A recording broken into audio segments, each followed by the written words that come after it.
It's time for another deck profile. Hey guys, what's going on? I'm the Rating Snail, out to bring you my Phantasm Spiral deck profile. I really love this deck, and if you guys didn't know, this is supposedly Spiral Serpent, but I think it's his like retrained version in a way. But yeah, this deck is very fun to play. It's not too competitive, very budget friendly. Kind of deals with like normal monsters and equip cards.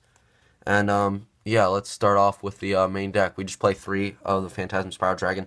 Some people play 2. I really like it at 3. You can pretty much get it out, no problem. So playing 3 of it is fine if you want to play it. 2 is probably at best if I really had to like cut it down to anything. But it's a 2900 beater both ways, level 8, and it's your main monster of the deck. You get it out, you can pretty much run the duel. And then the other normal monsters we play in this are the 3 of the new Dinos, Megalo, Smasher X. Just a 2000 water beat stick. You can go to Bahamut Shark and the Tree Toad if you play that version. I don't have that, so it's kind of, of course, that's why I say budget friendly. 3 of the Mystery Shell Dragon, another 2000 normal beat stick. And 3 of the Phantom Griffin, the last 2000 beat stick I play. And of course, just to bring them out fast, we play 1 Rescue Rabbit, kind of get you into your rank 4s, and just more monsters on the board. So yeah, that does it for the monsters. There's not too many. You can play other monsters, but those are the ones I play because they're just 2000 beat sticks, so you can just run over a lot of stuff with them. As for spells, 3 Terraforming. We play 3 Terraforming because we want to see this card, the Phantasm City,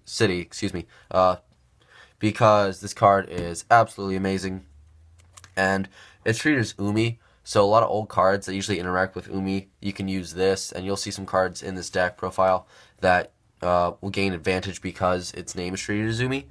And what this field spell allows you to do is, once per turn, if you normal or special summon exactly 1 normal monster, you can add 1 Phantasm Spiral card, which you'll see later on from your deck to your hand. So even if you bring out a normal monster on your opponent's turn, you can still search with this, which is pretty good. The only downside is you can't normal or special summon effect monsters the turn you activate this card, but that's not a problem because the only effect monster you play is Rabbit, so it's rarely ever comes up as a problem. And then on top of that, if your opponent activates a card or effect, except during the damage step, and you control no tokens whatsoever, you can bring out 1 Phantasm Spiral token that's level 8, and it has 2000 attack both ways. And when you do that, of course, you'll also get the search, and the level 8 is very important, and you'll see why it is later. As for the equips, because the equips are kind of like the main focus of this deck, I play 2 of the Spiral Grip, 2 of the Spiral Crash, and 1 Spiral Wave. Grip's kind of the best one in my opinion. Let me zoom in so you guys can see them better. Probably should have done that from the beginning, but Grip, essentially what Grip does, it will boost your normal monster attack by 500, and when it destroys an opponent's monster by battle, you can bring out 1 Phantasm Spiral Dragon from anywhere, except for being the Banish Zone and all that, and then you can equip it to him, and then your opponent takes an extra 1000 burn, so that's pretty good. The 2 Crashes is kind of also really good, but like I said, just 2's fine. And you also have to equip it to a normal monster, and it gives the monster piercing ability, which is really awesome. And then when it does inflict battle damage to your opponent, which it pretty much will all the time, if you can get over stuff, is you can bring out, once again, another Phantasm Spiral Dragon from hand, deck, or grave, and equip it to it. And then you can put a attack visitor monster opponent controls in defense position.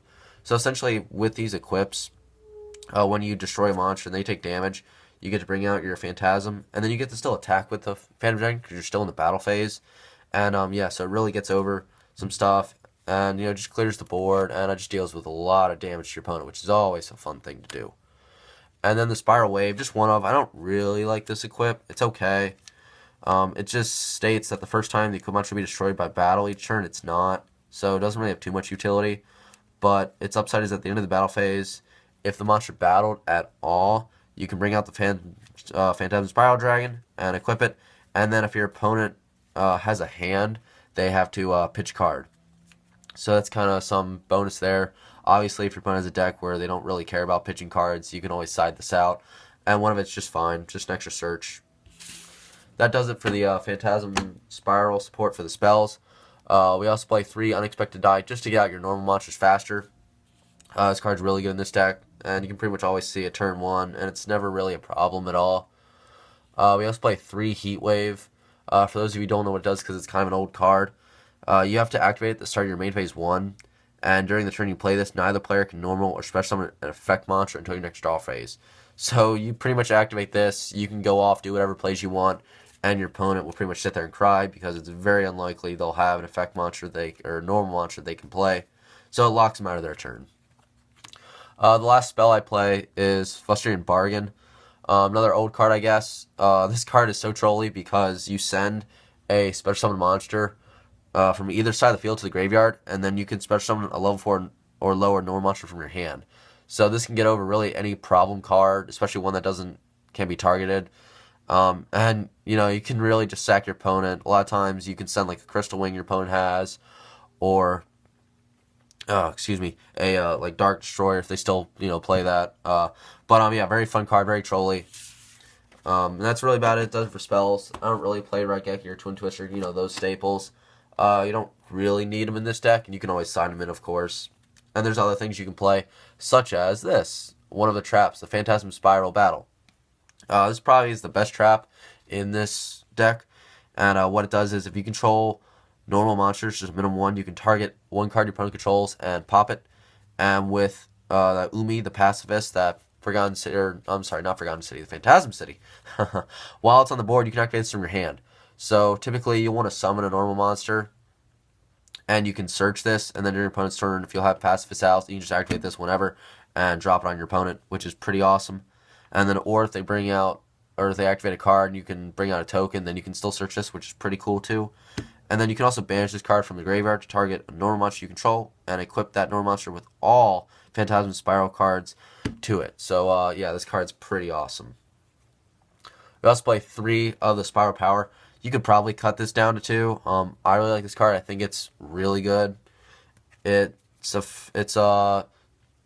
it does is if all monsters you control, normal monsters, just like Spiral Battle says, you can target one effect monster your opponent controls, and until the end of that turn, it loses 1,000 attack and defense both ways, and its effect is negated. So it's kind of like a much better breakthrough skill. It also cuts their attack and defense by 1,000, which is pretty good. And then once again, if you have Umi on the field, you can activate it from your hand. And then you can banish this card from the graveyard to target one normal monster you control, and you can equip one Phantasm Spiral equip card from your hand or graveyard to that monster. So that's pretty good there too. And the last card we played to round off the deck is Champion's Vigilance, our awesome counter trap.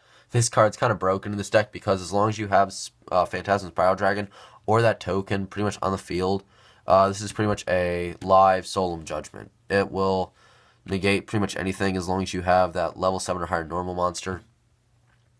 And yeah, it's just a really good playable Solemn Judgment. As for the extra deck, I just play a standard rank 4 lineup. Gemini Pearl is really good because it's also a normal monster, so it has some utility there. Lagia is, I guess, more budget friendly because I don't have that Bahamut Shark and a Tree Toad.